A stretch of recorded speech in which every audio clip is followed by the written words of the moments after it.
आज हम लोग संविधान के विभिन्न प्रमुख अनुच्छेदों के बारे में बात करेंगे, जो कि विभिन्न परीक्षाओं में गाहे-बगाहे पूछे जाते हैं और इन पर सवाल बनते हैं।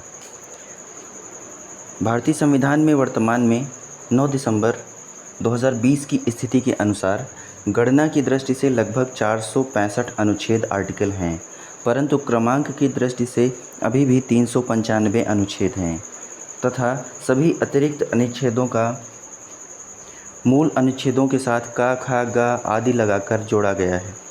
इसी प्रकार गणना की दृष्टि से संविधान के भागों की संख्या बढ़कर 25 हो गई है। संविधान के मूल पाठ में 22 भाग, 395 अनुच्छेद और 8 अनुसूचियाँ थीं। संशोधनों के द्वारा कुछ नए अनुच्छेद जोड़े या प्रतिस्थापित किए गए और कुछ अनुच्छेद निकाले भी गए। कई अनुसूचियाँ भी जोड़ी गई हैं और उनकी संख्या 8 से बढ़कर 12 हो गई है। विधानतः नए राज्य को शामिल करना अनुच्छेद 2, नए राज्यों का गठन भारतीय संविधान का अनुच्छेद 3, विधि के समक्ष समता अनुच्छेद 14, अनुच्छेद 17 अस्पृश्यता का अंत करता है। गिरफ्तारी और निरोध के संरक्षण हेतु अनुच्छेद 22 दिया गया है। अनुच्छेद 36 से 51 नीति निर्देशक तत्व हैं। भारतीय संविधान में नीति निर्देशक तत्वों के तहत समान न्याय और निःशुल्क विधि सहायता अनुच्छेद 39A में दी गई है, जबकि ग्राम पंचायतों का संगठन अनुच्छेद 40, वहीं काम, शिक्षा और लोक सहायता पाने का अधिकार अनुच्छेद 41 में दिया गया है। कार्य करने के लिए न्यायोचित और मानवीय दशाएं तथा प्रसूति सहायता अनुच्छेद 42 में दी गई हैं, जबकि समान नागरिक संहिता अनुच्छेद 44 में तथा शैशव पूर्व देखभाल और 6 वर्ष से कम आयु के बच्चों के लिए शिक्षा की व्यवस्था अनुच्छेद 45 में वर्णित है, जबकि कार्यपालिका से न्यायपालिका का पृथक्करण अनुच्छेद 50 में उल्लिखित है। अनुच्छेद 48 कृषि एवं पशुपालन के संगठन से संबंधित है। अनुच्छेद 54 भारत के राष्ट्रपति का निर्वाचन, जबकि अनुच्छेद 75 प्रधानमंत्री व मंत्रिपरिषद का गठन कराता है। अनुच्छेद 76 भारत का महान्यायवादी, अनुच्छेद 78 राष्ट्रपति को जानकारी देने के संबंध में प्रधानमंत्री के कर्तव्य को भी दिखाता है। राष्ट्रपति की विधेयकों पर अनुमति अनुच्छेद 111, अनुच्छेद 117 में प्रावधान है कि अनुच्छेद 110 1 का में उल्लिखित कर सभी प्रावधान अर्थात अधिरोपण करने वाला विधेयक या संशोधन राष्ट्रपति की सिफारिश से ही पुनः स्थापित या प्रतिस्थापित किया जाएगा, अन्यथा नहीं, और ऐसा उपबंध करने वाला विधेयक राज्यसभा में पुनः स्थापित नहीं किया जाएगा। अनुच्छेद 119 में संसद में वित्तीय कार्य संबंधी प्रक्रिया का विधि द्वारा विनियमन दिखाया गया है और अनुच्छेद 121 में उच्च न्यायालय के किसी न्यायाधीश के संबंध में संसद में चर्चा पर निर्बंधन तथा अनुच्छेद 123 में संसद के विश्रांति काल में अध्यादेश प्रख्यापित करने की राष्ट्रपति की शक्ति का उल्लेख है। अनुच्छेद 124 में सर्वोच्च न्यायालय की स्थापना और गठन का प्रावधान है। अनुच्छेद 131 सर्वोच्च न्यायालय का आरंभिक क्षेत्राधिकार है। भारत का नियंत्रक एवं महालेखा परीक्षक अनुच्छेद 148 में पूछा जाता है।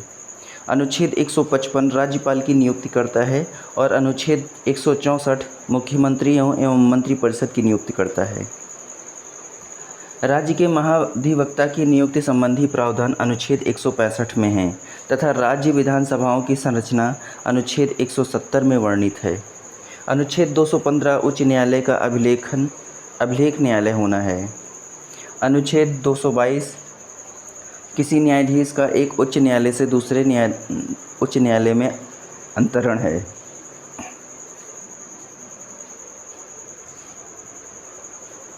अनुच्छेद 226 विशेष रिट जारी करने की उच्च न्यायालय की शक्ति है।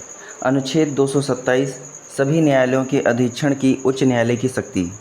अनुच्छेद 245 संसद द्वारा और राज्य विधानमंडलों द्वारा बनाई गई विधियों का विस्तार, विधायी शक्तियों का वितरण है। वित्त आयोग अनुच्छेद 280 में अखिल भारतीय सेवाएं अनुच्छेद 312, संघ लोक सेवा आयोग अनुच्छेद 315, अनुच्छेद 318 में लोक सेवा आयोग के सदस्यों और कर्मचारियों की सेवा की शर्तों के बारे में विनियमन बनाने की शक्ति निहित है। अनुच्छेद 320 लोक सेवा आयोग के कार्य, अनुच्छेद 323 ए प्रशासनिक अधिकरण, अनुच्छेद 324 में निर्वाचन आयोग के गठन का प्रावधान है। अनुच्छेद 330 लोकसभा में अनुसूचित जातियों व अनुसूचित जनजातियों के लिए स्थानों का आरक्षण, अनुच्छेद 332 राज्यों की विधानसभाओं में अनुसूचित जातियों और अनुसूचित जनजातियों के लिए स्थान के आरक्षण से संबंधित है। अनुच्छेद 351 में हिंदी भाषा के विकास के लिए निर्देश दिए गए हैं। अनुच्छेद 352 आपात की उद्घोषणा आपातकालीन प्रावधान हैं। अभी सीरियल से कुछ प्रमुख अनुच्छेद हैं जिन्हें हम लोग एक दृष्टि से देख लेते हैं। पूरे संविधान में एक एक करके बढ़ते रहते हैं आगे और उसमें एक सीरियल बन जाएगा। अनुच्छेद 1 संघ का नाम और राज्य क्षेत्र। अनुच्छेद 2 नए राज्यों का प्रवेश या स्थापना। 3 में नए राज्यों का निर्माण और वर्तमान राज्यों के क्षेत्रों, सीमाओं या नामों में परिवर्तन किया जा सकता है।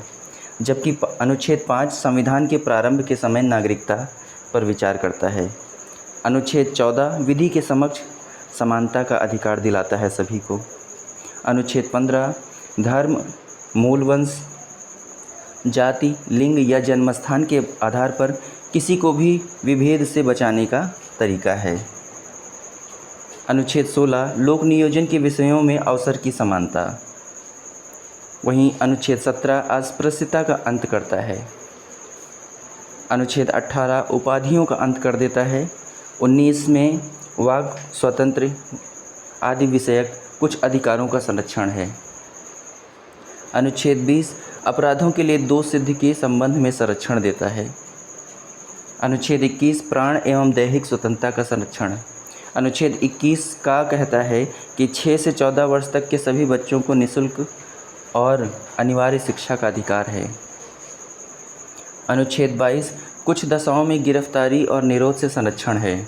अनुच्छेद 23 मानव दुर्व्यापार एवं बलात् श्रम का प्रतिषेध करता है। अनुच्छेद 24 कारखानों आदि में बालकों के नियोजन पर प्रतिषेध करता है। अनुच्छेद 25 अंतःकरण की और धर्म के अबाध रूप से मानने, आचरण और प्रचार करने की स्वतंत्रता देता है। अनुच्छेद 29 अल्पसंख्यक वर्गों के हितों का संरक्षण करता है। अनुच्छेद 32 संवैधानिक उपचारों का अधिकार देता है। अनुच्छेद 39 राज्य द्वारा अनुसरणीय कुछ नीति तत्व हैं। अनुच्छेद 39 का समान न्याय तथा निःशुल्क विधिक सहायता प्रदान कराता है। अनुच्छेद 40 ग्राम पंचायत की स्थापना का प्रावधान करता है। अनुच्छेद 41 कुछ दशाओं में काम, शिक्षा और लोक सहायता पाने का अधिकार देता है। अनुच्छेद 43 खा में सहकारी समितियों का संवर्धन है। अनुच्छेद 44 नागरिकों के लिए एक समान नागरिक संहिता यूनिफॉर्म सिविल कोड का प्रावधान करता है।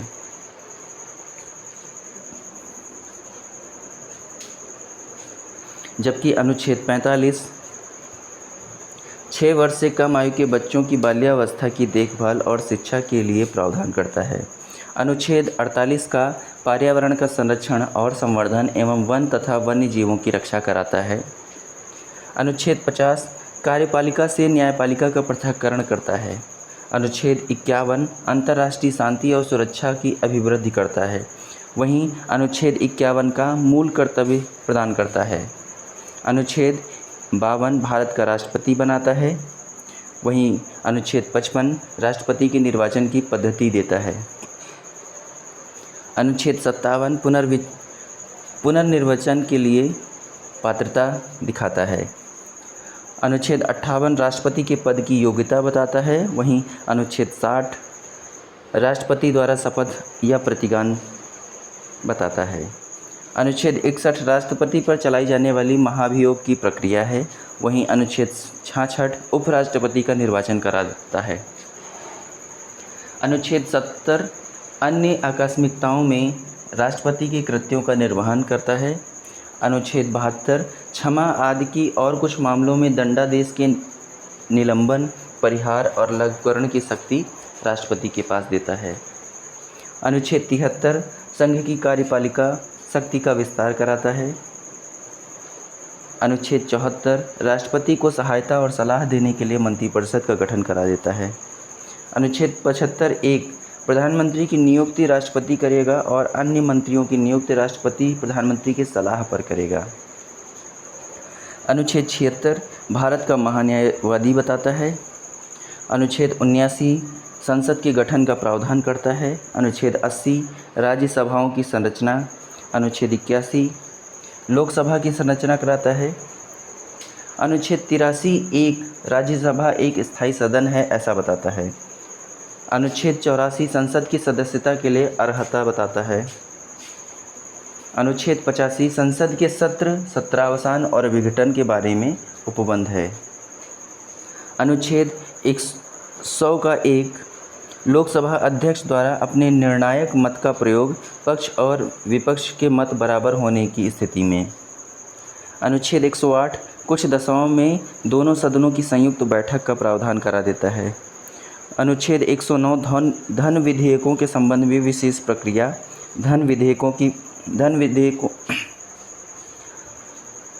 अनुच्छेद 110 धन विधेयक की परिभाषा बताता है। अनुच्छेद 112 वार्षिक वित्तीय विवरण जिसे बजट कहते हैं उसका प्रावधान है। अनुच्छेद 117 वित्त विधेयकों के बारे में विशेष उपबंध कराता है। अनुच्छेद 122 न्यायालयों द्वारा संसद की कार्यवाहियों की जांच न किया जाना। अनुच्छेद 123 संसद के विश्रांति काल में अध्यादेश प्रख्यापित करने की राष्ट्रपति की शक्ति को बताता है। अनुच्छेद 124 उच्चतम न्यायालय की स्थापना और गठन कराता है। अनुच्छेद 129 उच्चतम न्यायालय का अभिलेख न्यायालय होना बताता है। अनुच्छेद 137 उच्चतम न्यायालय की पुनर्विलोकन रिव्यू की शक्ति को दिखाता है। अनुच्छेद 143 उच्चतम न्यायालय से परामर्श करने की राष्ट्रपति की शक्ति होती है। अनुच्छेद 148 भारत का नियंत्रक एवं महालेखा परीक्षक। अनुच्छेद 155 राज्यपाल की नियुक्ति कराता है। अनुच्छेद 161 क्षमा आदि की और कुछ मामलों में दंडादेश के निलंबन, परिहार और लघुकरण की राज्यपाल की शक्ति को बताता है। अनुच्छेद 162 राज्य की कार्यपालिका शक्ति का विस्तार करता है। अनुच्छेद 164(a) राज्यपाल द्वारा मुख्यमंत्री की नियुक्ति और मुख्यमंत्री की सलाह पर अन्य मंत्रियों की नियुक्ति करता है। अनुच्छेद 165 राज्य का महाधिवक्ता बनाता है। अनुच्छेद 169 राज्यों में विधान परिषदों का उत्साधन या सृजन करता है। अनुच्छेद 174 राज्यपाल द्वारा राज्य विधानमंडल के समय समय पर सत्र बुलाने, उसका सत्रावसान करने तथा विधानसभा को विघटित करने का अधिकार देता है। अनुच्छेद 200 राज्यपाल द्वारा विधेयकों पर अनुमति देना या अनुमति रोक लेना या राष्ट्रपति के विचार के लिए आरक्षित कर लेना दिखाता है।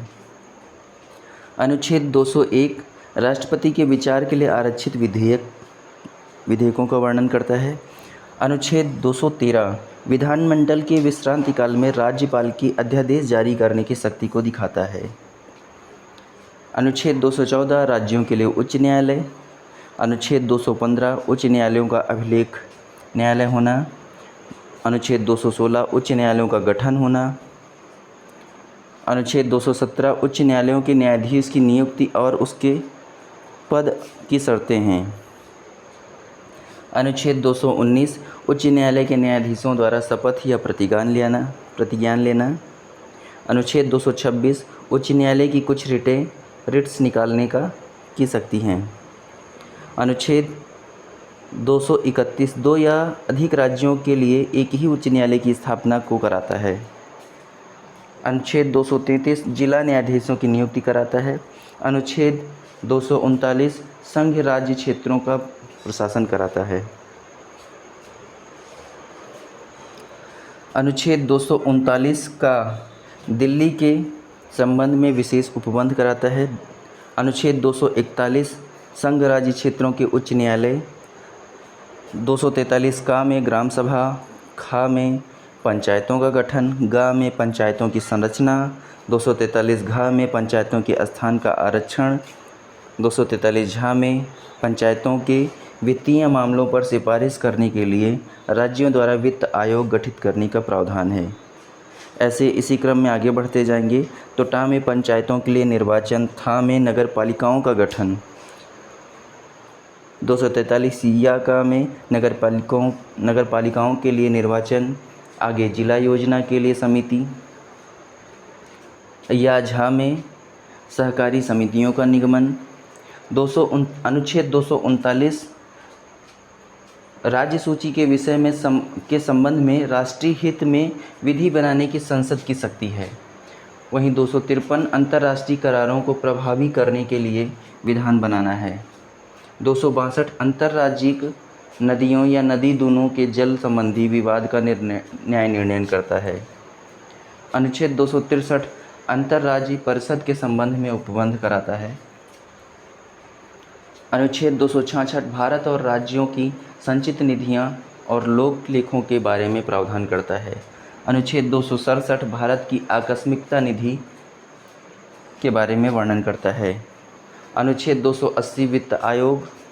अनुच्छेद 300 का विधि के प्राधिकार के बिना व्यक्तियों को संपत्ति से वंचित न किया जाना। अनुच्छेद 312 अखिल भारतीय सेवाएं। अनुच्छेद 315 संघ और राज्यों के लिए लोक सेवा आयोग।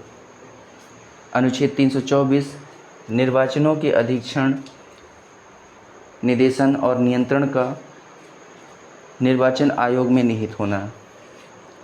अनुच्छेद 326 लोकसभा और राज्यों की विधानसभाओं के लिए निर्वाचनों का वयस्क मताधिकार के आधार पर होना। अनुच्छेद 330 लोकसभा में अनुसूचित जाति, अनुसूचित जनजातियों के लिए सीटों का आरक्षण। अनुच्छेद 331 लोकसभा में आंग्ल भारतीय समुदाय का प्रतिनिधित्व 104वें संविधान संशोधन अधिनियम 2019 द्वारा निष्प्रभावी कर दिया गया है। ये आगे बढ़ते हैं। अनुच्छेद 332 राज्यों की विधानसभाओं में अनुसूचित जातियों, अनुसूचित जनजातियों के लिए स्थानों का आरक्षण। अनुच्छेद 333 राज्यों की विधानसभाओं में आंग्ल भारतीय समुदाय का प्रतिनिधित्व 104वें संविधान संशोधन अधिनियम 2019 द्वारा निष्प्रभावी। अनुच्छेद 338 राष्ट्रीय अनुसूचित जाति आयोग। अनुच्छेद 338 का राष्ट्रीय अनुसूचित जनजाति आयोग। अनुच्छेद 338 खा में पिछड़े वर्गों के लिए राष्ट्रीय आयोग। वहीं अनुच्छेद 340 पिछड़े वर्गों की दशाओं के अन्वेषण के लिए आयोग की नियुक्ति। अनुच्छेद 343 संघ की राजभाषा हिंदी और लिपि देवनागरी घोषित करना है। अनुच्छेद 344 राजभाषा आयोग। अनुच्छेद 350 का प्राथमिक स्तर पर मातृभाषा में शिक्षा की सुविधाएं। अनुच्छेद 350 खा भाषाई अल्पसंख्यक वर्गों के लिए विशेष प्राधिकारी। अनुच्छेद 352 राष्ट्रीय आपात की घोषणा युद्ध या बाह्य आक्रमण या सशस्त्र विद्रोह की स्थिति में। वहीं अनुच्छेद 356 राज्यों में सांविधिक तंत्र के विफल हो जाने की दशा में उपबंध करता है। अनुच्छेद 360 वित्तीय आपातकाल घोषित करने का प्रावधान करता है, जबकि अनुच्छेद 368 संसद के संविधान का संशोधन करने की शक्ति और प्रक्रिया को दर्शाता है।